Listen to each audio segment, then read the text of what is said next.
When joining thick section aluminium to thin section or a small part to a larger casting, always apply the greater amount of heat to the larger component and use the heat transfer from the larger mass to remelt the Technoweld in the join area.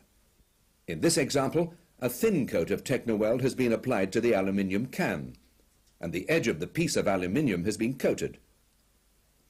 Remember, the thickness of the side of the can is about as thin as you can get aluminium, and the mass of the piece of aluminium is greater than the whole can. The heat is applied to the aluminium piece only, until the heat transfer melts the Technoweld on the side of the can.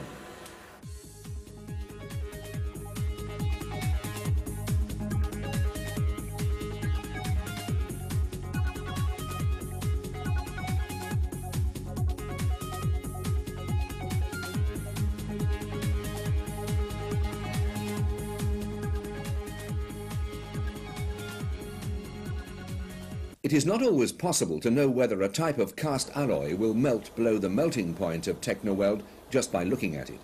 If the metal melts at about the same temperature as Technoweld, or even slightly before, then you apply Technoweld using a different technique.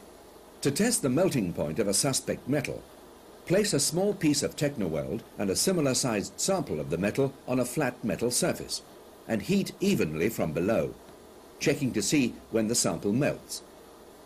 In this case, it is melting at just about the same temperature as the Technoweld. To apply Technoweld to a low melt metal, the process is closer to a conventional welding approach. Warm the workpiece generally. Then, using a smaller, more concentrated flame, heat the work area, continually prodding it with the stainless steel abrader until you see the surface just starting to lift.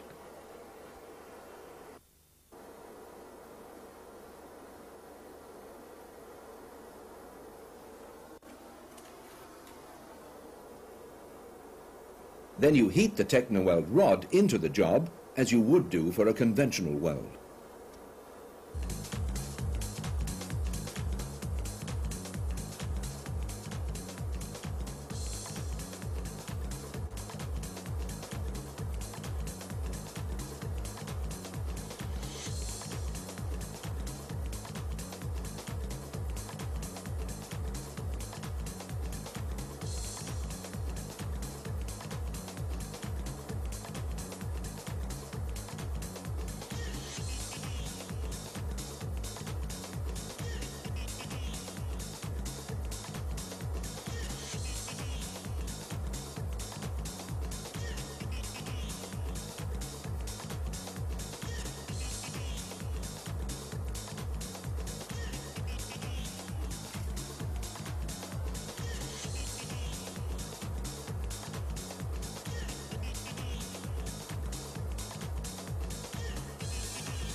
There are really only two problems you might encounter.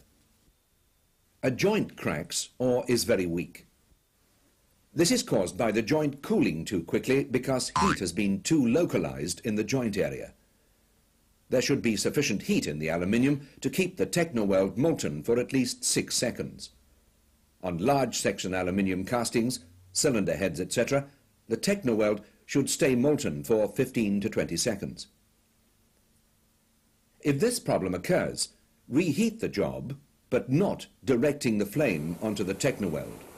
Heat the general surrounding area only, until the Technoweld remelts, and let the job cool slowly. This slow cooling allows the Technoweld to form a large, strong crystalline structure. Fast cooling results in a small granular structure which is inherently weak.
The rod does not seem to take.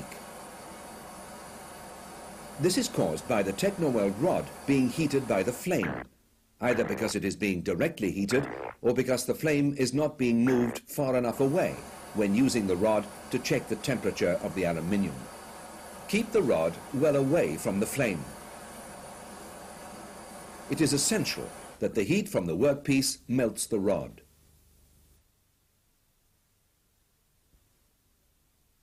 This is the only way you can ensure that the Technoweld and the aluminium are at 380 degrees centigrade at the same time.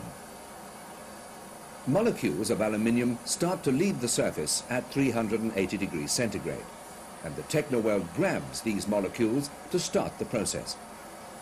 If the Technoweld is at 380 degrees centigrade before the aluminium, it has nothing to grab.